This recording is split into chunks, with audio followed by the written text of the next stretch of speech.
On February 7th, 2026, I attended the 47th annual Jacksonville Train Show. While we were there, I got a few souvenirs, 3 car kits and a locomotive. In this video, I'm going to be unboxing it and giving it a little bit of a test run. So without further ado, enjoy the video.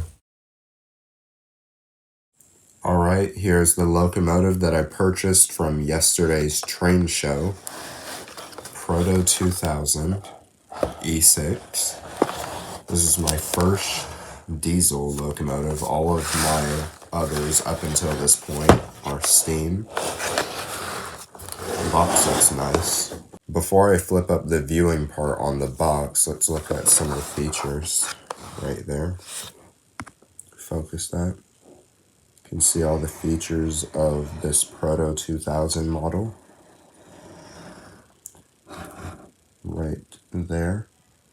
Alright, let's open it up. And there it is. Proto 2000 E6. You can see I went with the Florida East Coast version because that's my favorite railroad. I always find it interesting how Proto 2000 diesels, or at least the one that I've seen, come separate. I think that's so that it can show off the chassis, if I remember correctly. Up there you have prototype history and some diagrams which are helpful. Now I have opened this little flap before, but I actually haven't opened the box and touched the model yet, so let's go ahead and do that. There it is. I think the owner said it had, or at least the person that sold it to me said the owner hadn't ran this. There was a decision I had to make. I could have gone with this E6 or I could have gone with an E8/9. I opted to go for the E6 just because they were the exact same price. It's just was a matter of choosing. So let's go ahead and pull this out. It's a little bit tight in there.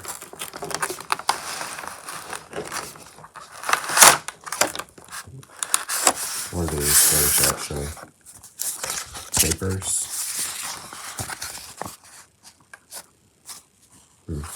These are operating instructions for E7, but you can see right there it says E6. I assume it's the same.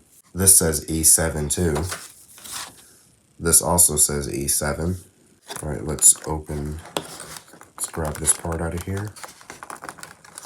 Warning, do not remove locomotive from the tray until you have read the instructions located under the tray. Okay, I did a quick read of this right here. It was basically just instructions on how to take it out without damaging it. So I'll be careful here. Let's get this out.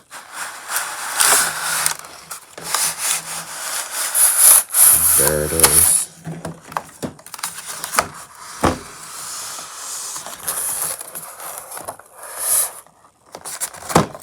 There you can see it without the plastic over it. Very nice detail. Number 1003. Florida East Coast Champion Scheme. You can see the chassis there and some extra parts. Fun fact, I actually hadn't seen an HO scale diesel in person until I went to this train show, and it's definitely long.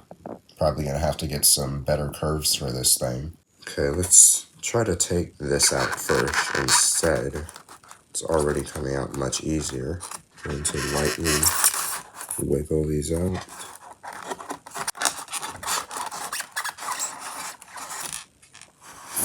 There we go. Look at that. Let me focus here. It's got quite a bit of detail on it.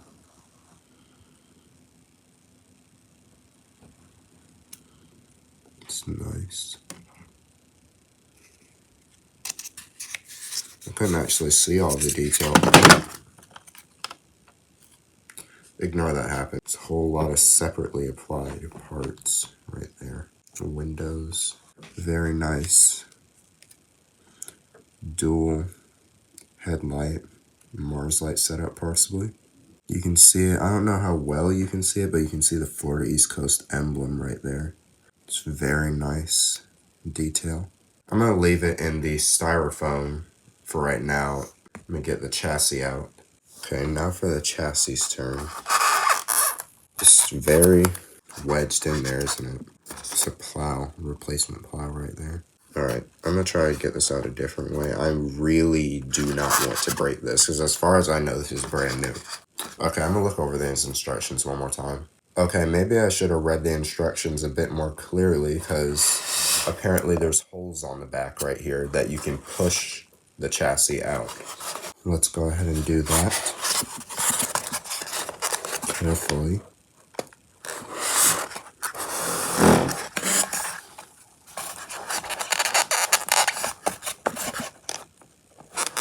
Oh, there it goes. Alright, almost out, and there it goes. This is heavy, very heavy. Seems like it's mostly metal. Look at how detailed those trucks are. That was scary. I'll figure out how to put this back on in a second. That definitely didn't break. It was just detached. Oh wait, actually I think that's not actually part of the body because there's no way that fits in there. Look at those trucks. I think this is meant to come off as well. Yeah, those are definitely not permanent pieces. You can see the roundness where the cab goes on.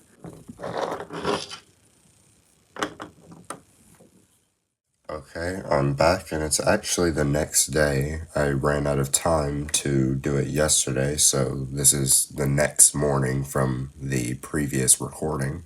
So let's go ahead and get this off of the foam and actually put it on the chassis. I'm just going to remove this gently. Not looking to break any ladders today. Front part's coming off easy, the back part not so much.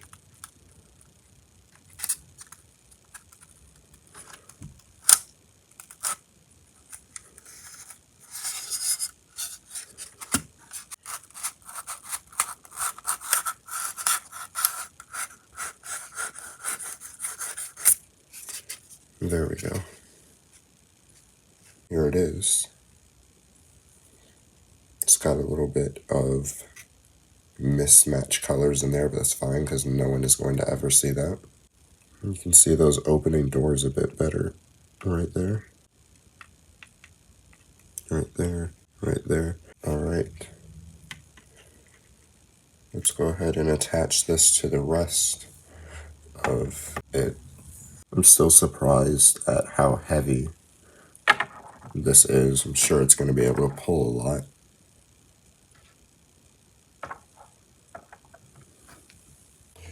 Alright, here we go. Let's put it in sideways, see if that works. Alright, that worked better. No, for the rest of it. Alright, so we should just be able to just lower this onto here.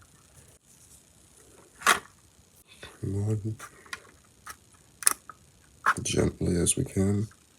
Trying to make sure no ladders or anything is caught, because if I press down, it's going to just remove that part forcefully, and that is not what we want. Oh, there it goes.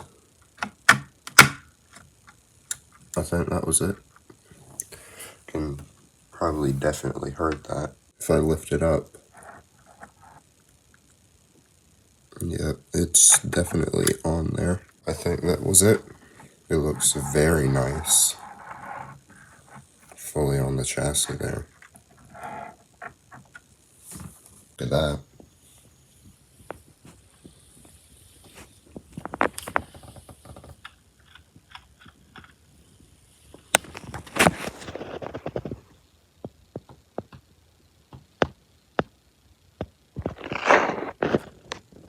I'm wondering, is this pressed down all the way? Because I can see a gap right there in the window, so we just... I think it is there all the way. So I don't know why that gap is there. I'll investigate it in a second, but it does look very nice. Alright, I've set up a little test track. It doesn't loop, and it's mostly just straight track, but that's fine. Lower this onto here.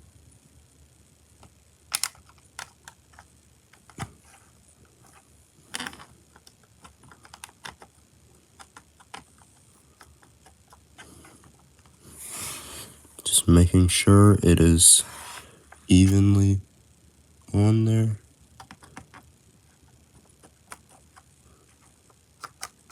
Alright, I think it's good. And just for a little bit of comparison, this is it compared to my largest steam locomotive, which will eventually become Florida East Coast, as I've said before. You can see it right there. It doesn't quite dwarf it, but it is a bit longer than the steam locomotive itself, but combined with the tender, the steam locomotive is still longer.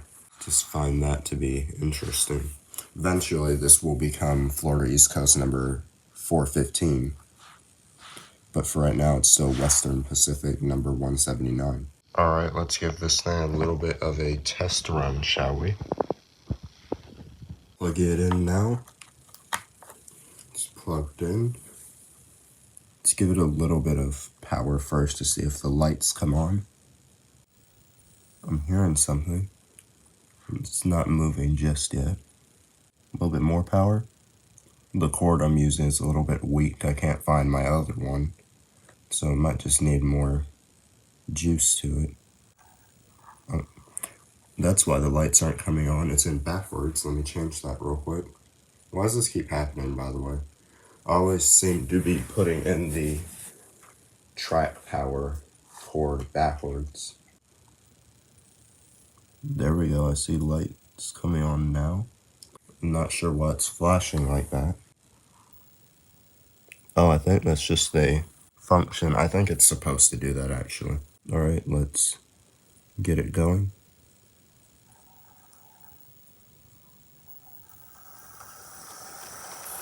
It runs very quietly. Reverse.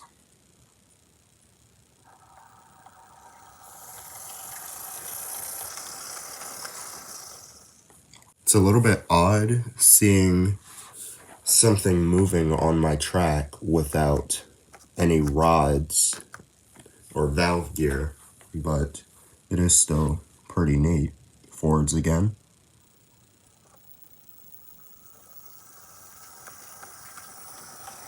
That's very smooth and quiet, even on this not so good power cord I have right here. Backward. I think I hit a dead spot. Let me give it a tap. There it goes.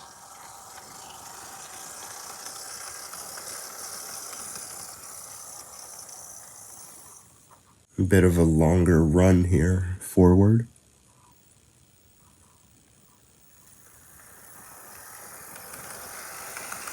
I'm really surprised at how smooth this is. Let's go backward.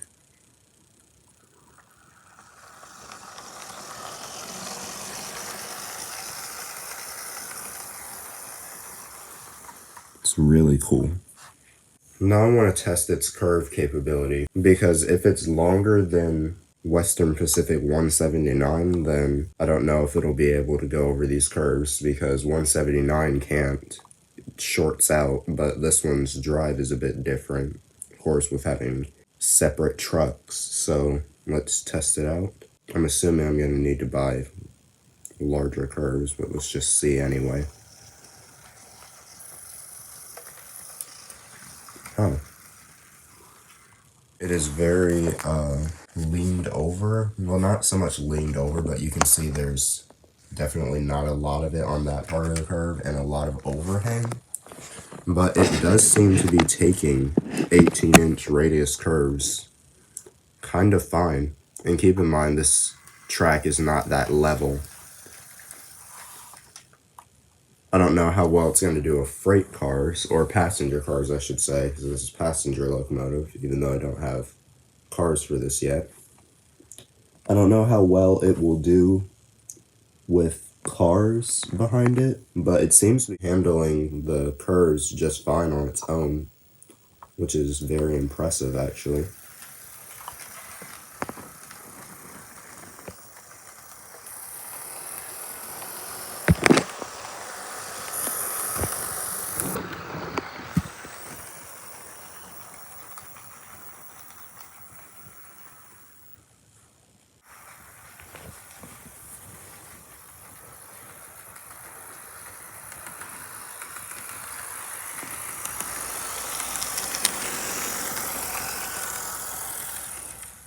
This champion livery is very striking as well. Oh, wait a minute. I just remembered in the thing, it said it had lit number board, so let's go ahead and test that out. Yep, there they are, lit number boards. It's very cool. Alright, well that's gonna go ahead and wrap up this. I'm definitely happy with this purchase. It was well worth it for what it is. It's in very good condition, and it was an extremely discounted price, probably because it was a train show. I also forgot to mention that I didn't just buy this at the train show, I bought 3 car kits as well. So I'm going to be building those in a future video. But as for this model right here, that's going to go ahead and wrap up this video. Thank you all for watching. I hope you enjoyed, and I'll see y'all next time.